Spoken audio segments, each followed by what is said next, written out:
everyone, I hope you're doing well.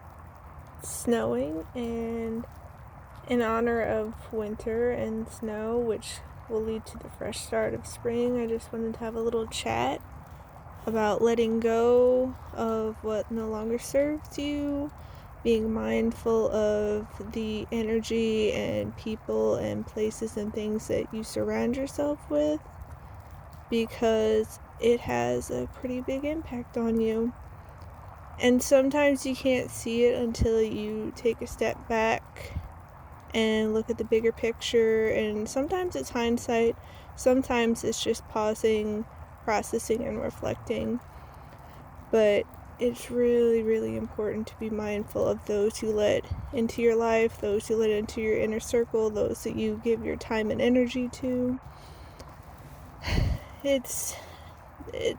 There are all sorts of people out there. And not necessarily that they're evil, but that doesn't mean that they're the best fit for you, or that they'll be supportive of you, or they'll be good friends, or good partners, or whatever. And sometimes it's family members. Now, that doesn't mean you go around being nasty to people.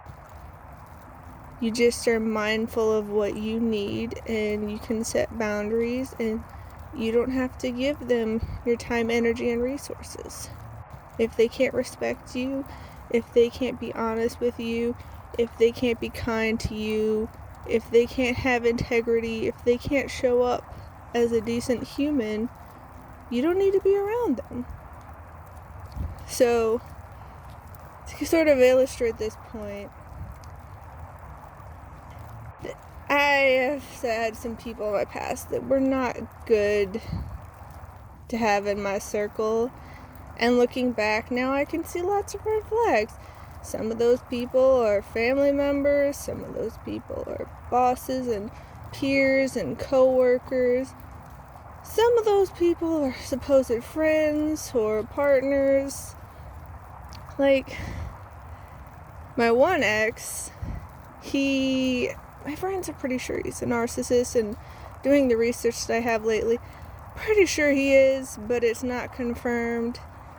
But he would be very emotionally reactive and gaslighty and just trying to make me feel like I'm the one that's a horrible person. For instance, when he wasn't getting his way, he would threaten to go visit his aunt in Kansas City, and I'm like, okay, well, it's good to have, important people in your life. If you need to go see her, like, I'm all for it. And it never made sense to me why he would get so mad when I would say that, because, you shouldn't be all obsessed and not allowed to see other people. Like, no, that's not healthy.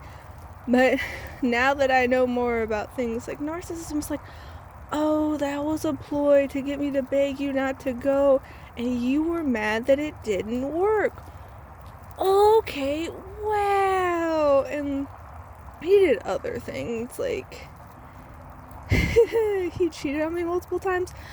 Not that I found out until the guilt was consuming him and he couldn't keep it in anymore, that he had been lying to me.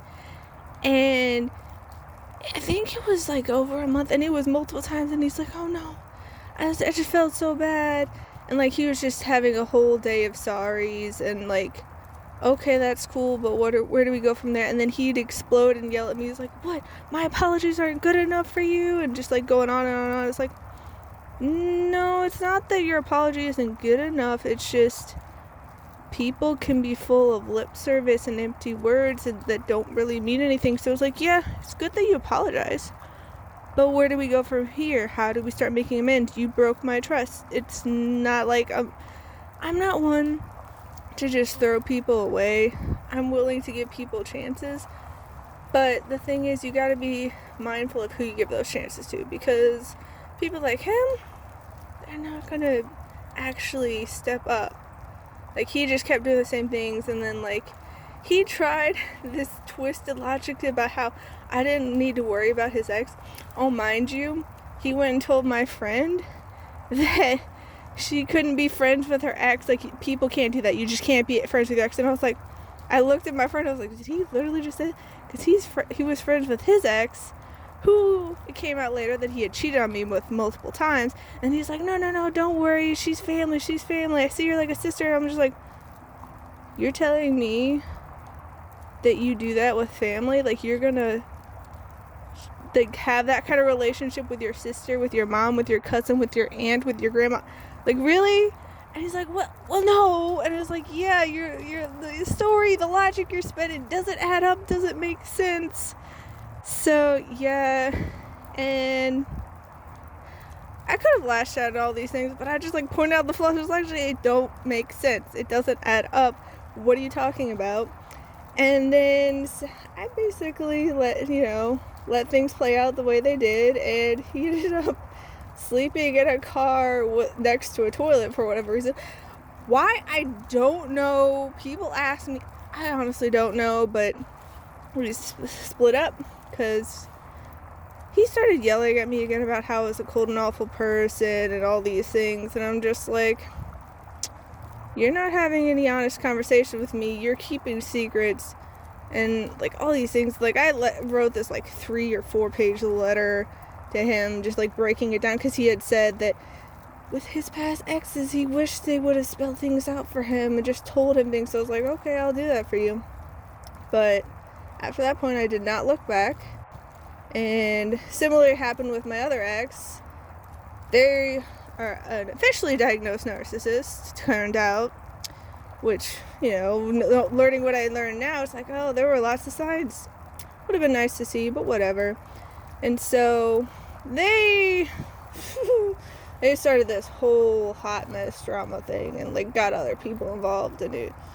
Smear campaigns and blowing up on me publicly, and then like that was after he broke up with me without giving an explanation why. When I tried to get an explanation or a reason or just have a conversation about what was going on, I was told that it was pointless. And so I stepped back, I took space to like process and, figure out what I wanted to do and how I wanted to proceed. And he just didn't know how to listen or respect boundaries, because he said he was going to give me time and space and let me decide when to. He kept messaging me. And so days later, I had spent time reflecting and like processing things, and I had so many people read over my response before I sent it, because I'm like, I want to make sure I'm level-headed and I'm not being, petty and bitter and resentful and all these things. And everyone's like, oh my gosh, you're being like so strong and like you're being so respectful and kind. And I'm just like, it's just how you treat people. Like, I treat people the way I'd want to be treated. And since I don't like being left in the dark, I like having honest, open, respectful conversations, I was upfront with him and I told him, how you treated me was not okay. It wasn't respectful. You kept me in the dark. You strung me along.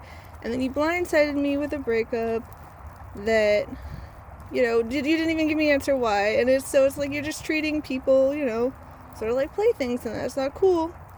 And I told him that it wasn't an invitation to start talking to me yet, because I still needed time and space, but I didn't want to leave him in the dark like he had with me, because he hadn't really been talking to me for a whole week, and like I felt things were off, and I tried to start a conversation. It just kept projecting and pointing fingers and saying it was a me thing.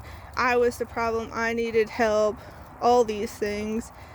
Contradicting himself, and other people were noticing it in their messages with him, but that's the whole thing.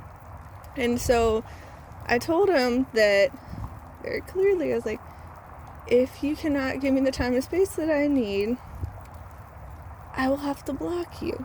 Because he'd already been messaging me when he said he'd give me time and space. I'm like, you're setting up a precedent. I'm not really cool with that. So let me be upfront and clear with you about what's going to happen. And I told him that if I block him, I don't know if I will ever unblock him. And lo and behold, he didn't listen. Started messaging me right away, so I blocked him. That led to a big explosion. And things have just been going downhill since then. I haven't been talking to him. He's gone around the block and gone on to other ways to message me. He's used other people to message me, and it's just like, listen, It's been months now, because this is back in like October. It's like, you told me it was pointless. I could have lashed at you. I could have thrown things in your face. I could have shared screenshots of the things you were saying. I could have tried to turn people against you. I could have done all these things. I didn't want to be bitter and resentful and all this. Like, it's just causing all this drama and hurt, and literally you have to be careful about the energy and like what you put your focus on, because I have someone in my life who came to the realization that they've been holding on to all this bitter and hatred and resentment for literal years over this person who, like, you know, dropped the ball, betrayed them, left them hanging, all these things. And so it's just like they have all these health problems. They've been in the hospital multiple times. And it's like, literally, when you have hatred and resentment and bitterness and all these things, that's like drinking poison and expecting the other person to get sick and or die. It's just like you're hurting yourself, and I don't want that for me. So I didn't go down that path. And like all these, like how he keeps making things and like trying to like hoover me back in, which is a narcissistic tactic. They try to suck you back in because they don't want the energy supply to go away. But I thought about it, and the quote from Toy Story from Buzz Lightyear, Woody, about how he just looks at him and is like, "You are a sad, strange little man, and you have my pity. Farewell." It's just like, yeah, I thought about sending that, but it's just like, it would just cause more drama and explosions, and like, I don't want to invest energy in that. And people were telling me that I should be petty and I should, you know, send him the last message he sent me, and as a like for, and it's like, no, I could, like, that is a choice I could make, that is a path I could walk down, but I don't want to go down that path. I want to have a life of choices where I can be proud of myself at the end of the day. Sure, I'll make mistakes sometimes, and I'll have challenges, and I'll slip up, and I won't do things perfectly because I'm human, just like everybody else. Like, I am not perfect. I do not expect people to be perfect and have these standards and like always do the right thing. But you gotta try to do your best. You gotta strive to live a life of integrity and be accountable and kind and respectful. And if people can't do that for you, you don't need to have them in your life. You can walk away. I walked away. You know, people keep trying to suck me back, and it's like, no, I don't need that in my life. Thanks, but no thanks. I'm good. And so it's literally about being mindful of the energy that you have, the energy you're around, the people you're around, because they can drain you or they could uplift you. I personally want to be around people who uplift me. I don't need people who are dragging me down, hindering me, backstabbing me, slandering me, throwing mud, draining my energy, making me feel awful about myself, because looking back, I felt pretty bad about myself when I was around the narcissist and the toxic group with all that drama. And it's like, yeah, I don't need that. I feel so much happier and lighter now. And with both of the breakups, my friends have commented about how I seem like a different person. Like, I'm brighter, like I'm lighter, like I just am full of all this life and vigor. And it's like, yeah. It's just wild when you think about roads you could have gone down. It's like, glad I didn't. There are lessons to be learned in things, and now that I've learned more about narcissism, I'm going to be a lot more mindful about things and be able to pinpoint flags easier, because, yeah, I don't need to go down that path again. I'm ready for people who just appreciate and support me and are kind to me and honest with me and respectful, and they have integrity, and they're accountable, and they're willing to apologize, not only to apologize, but genuinely apologize and make amends, because that hasn't happened. But yeah, like with the fall, just let the old go. Like, if it doesn't serve you anymore, if it's not to your benefit, let it go. Let it fall. But about, I say like 3 or 4 years ago, I wrote a poem which relates to what I've been talking about with the themes of letting go and like, mimicking the seasons and how in autumn the leaves fall from the trees. They don't cling on to them. So the poem's called Let Them Fall. Desperately clinging to ways of old, that vital spark then grows cold. Gripping ever tight, dead leaves in fright, not seeing any of the potential delight. By feigning your content, you're then blinded to what is meant. While the future's course remains yet hidden, countless gifts await to be given, but your mind, heart, and life are too full, with way too many things grown dull. There's no room for new, and all that life has in store for you. Why can't you open your eyes and see all that your life can simply be? Why clutch onto dry, withered leaves when such an action so clearly deceives? Familiar as these leaves may be, you were truly meant to be free. Why cling so desperately to which no longer serves? That which dead weight needs to undergo purge. Hanging onto these dead leaves is nothing but a chore. Why settle for a life consisting of things that bore? It may have served a purpose once before, but know that you are meant for so much more. Trees are familiar with the cycle of season. They recognize clinging to dead leaves is far beyond reason. Old leaves they let go in order for new life to grow. Recognizing the release of old is no reason to fret. The return of spring is something trees never forget. You can linger and cling to ways of old, but that will only cause you to miss out on new things of gold.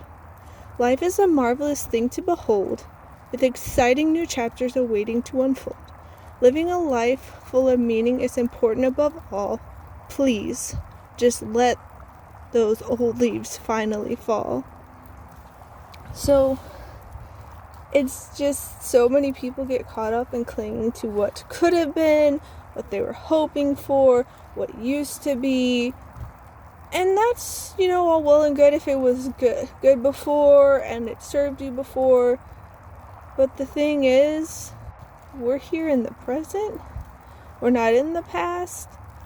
And by, putting all this time and energy and clinging so desperately and ferociously to the old and what's gone, you don't have space and room for the new, what can serve you, all the exciting things. And it's just really sad that people can't see it. And that's not to say that I haven't done it before, because I'm human, but we got to be mindful about where our time and energy goes, because where we invest our time and our energy, where it flows, will grow.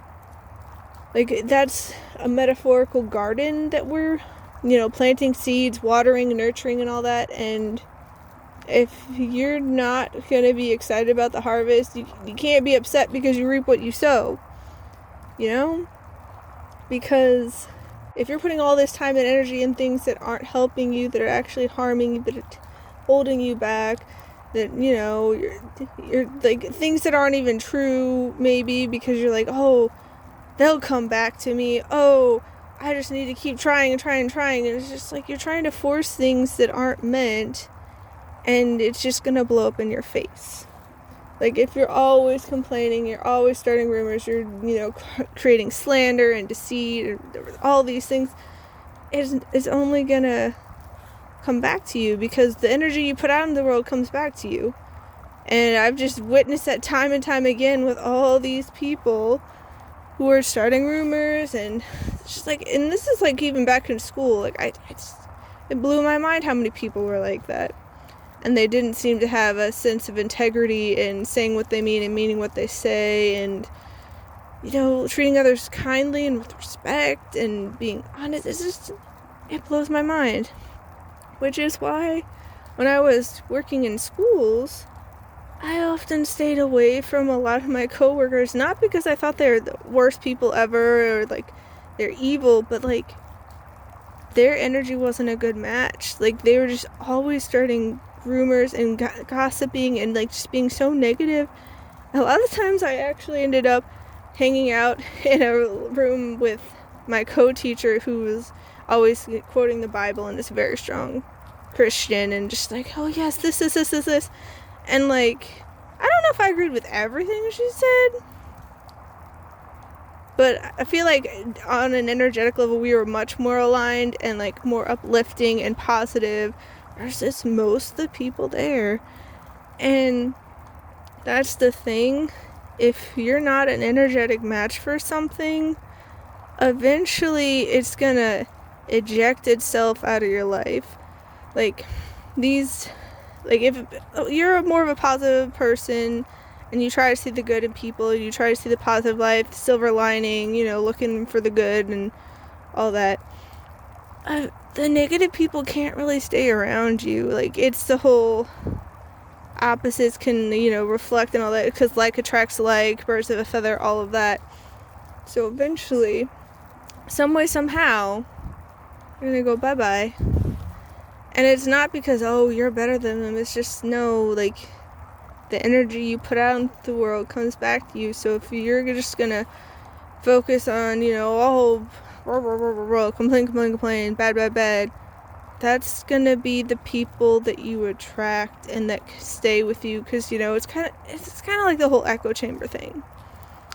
And so it is what it is. You can try to be the light and you can try to get people to see the positive and all this, but it's like the saying, you can lead a horse to water but you can't make it drink.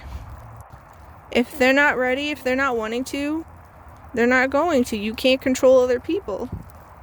And it can really suck, and they can do some really hurtful things. I've been disrespected and hurt and wronged by others plenty of times. But instead of focusing on them, how much it hurt that they did what they did, whether they were intended to or not, sometimes they didn't intend it, but that doesn't change the hurt or the wrong that they've done. But instead of focusing on that, because I have no say or control over that, people are going to do what they do. But I'm trying to focus on myself and what I want to see in the world, how I want to show up in the world. And I want to be a person of integrity. What I mean when I say what I mean, honor my word, fulfill my commitments. And people have witnessed some of the stuff that's gone down as of late, because there's been things publicly online happening, and they've just been saying how proud they are of me and how like I have such strong moral values and ethics and standards and that, all these things. And the whole thing is, what's the point of having values and morals and like a character of integrity if you can only do it when times are easy or only when times are good? It's just like then it's just lip service. It doesn't really mean anything. It's just empty words. You're just spouting talking points if you can't walk the walk, if you can't practice what you preach. And that's not to say that it's easy. Oh no, it's not always easy. But at the end of the day, I just look at what I want to see in the world and who I want to be, and try to make choices based on that, because the best way to see something in the world is to start with yourself. You can create ripple effects. And so if you want to see more kindness in the world, or more respect, or more honesty, or more integrity, or accountability, or whatever, start with yourself. Because sometimes it just takes one person to be that example for others to see and be like, oh, that's an option. Because a lot of times in the world, it's like, oh, that's just the way life is. That's just how, society works. And it's just like, it doesn't have to be that way. And with what things have been going on with politics and whatnot, there's been a lot of change and shakeups. The things that, that's just the way it was, isn't seeming to get, it's like it's gonna work anymore. Things keep coming to light. Things are getting exposed. People are exploding and, being all emotional and screaming. And it's just like, if you didn't have something you didn't want people to know, probably wouldn't be acting like that. Not to say that, people are perfect and that the people are exposing things might, not make mistakes and whatnot because, human, but if they're just, sharing what they find and it's not a good picture, it's like, oh, this is a lot of things. Yeah, the old ways aren't going to work anymore. Misconduct, slander, deception, corruption, all these things, they're going out the window. We're in the age of Aquarius. Things are coming to light, and the people have had it. They're very much fed up with the old ways, and it's going to take some time for the new ways to come in, and it's going to, growing pains, and, it's probably still like a seedling at this point. It just has to grow strong, and that'll take time, but things are coming to light. People are coming into power that are saying enough is enough, and there's very much promises made, promises kept.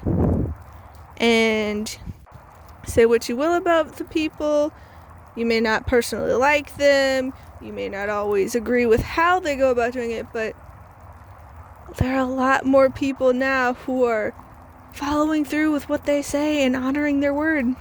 And so you gotta give them props and respect and credit for that, because many people don't do that, and it's really sad. But times are changing, winds have changed. The snow is coming in all pure, clean, pristine, and white. It's setting this fresh, blank slate for new to come in, and I can't wait to see the positive change that life is painting on this new campus. It's really exciting, and the springtime is coming.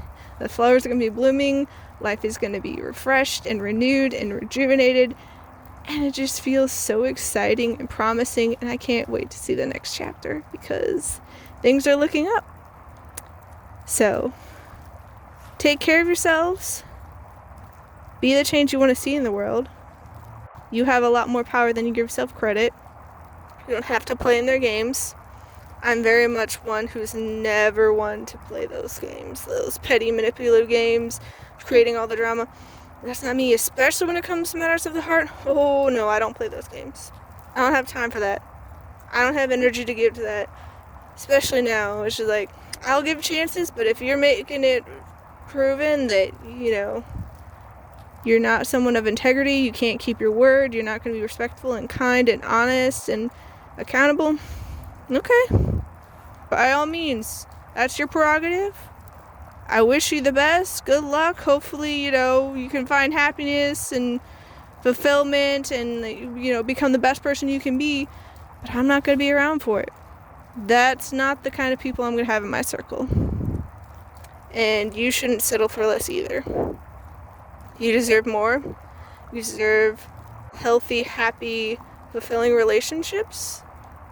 So don't, let people who are not that take up that spot in your life. You deserve better. Don't let them sap all your time and energy and resources when there are people out there who will be the loving, kind, respectful, honest, accountable people in your life. They're out there. Might take a little bit of time to sift and sort through all the people out there to find them, but they're out there. So do what you need to do. Don't put up with the BS and the nonsense. We don't have time for that. We don't have time for that. I don't have that time and energy for that. I'm done. It's like family and peers and coworkers and bosses and partners and all these people. It's like, I'm not going to wish you ill will. I'm not going to put that energy out there. I'm not going to spend my time and energy on that. No. I'm going to focus on myself. I'm going to invest the time, energy, and resources into my own projects, into becoming a better person, into finding out what I want and creating the life that I want to be happy and successful and fulfilled and thriving. I'm going to do that. So, to each their own. You want to spend it, on the pettiness and the manipulation and the lies and all those games and all that. You can do that. See how far it gets you. I don't think it's going to get you that far. Times are changing. But, lessons will be learned. And I hope that it's not too painful for you. Because I've been witnessing some things and people are having some harsh reality checks and harsh, brutal lessons. And life isn't letting people get away with things anymore. And it's just, as an observer, you're just like, whoa. Yikes.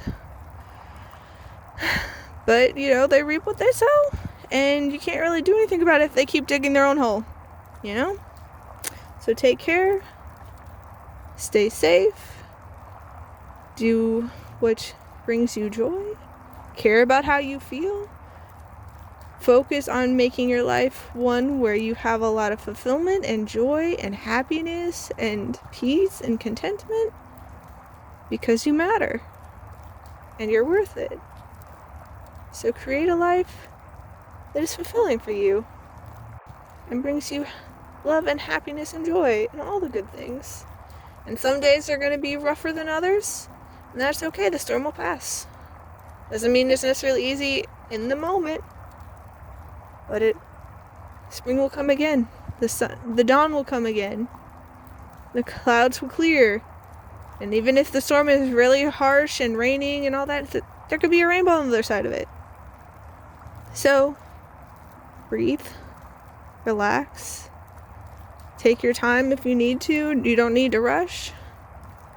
Reflect and put your best foot forward. The best that you can. You're amazing. Much love and joy and happiness to you. I'm sending you the best. All the good vibes. And I'll see you next time. Bye.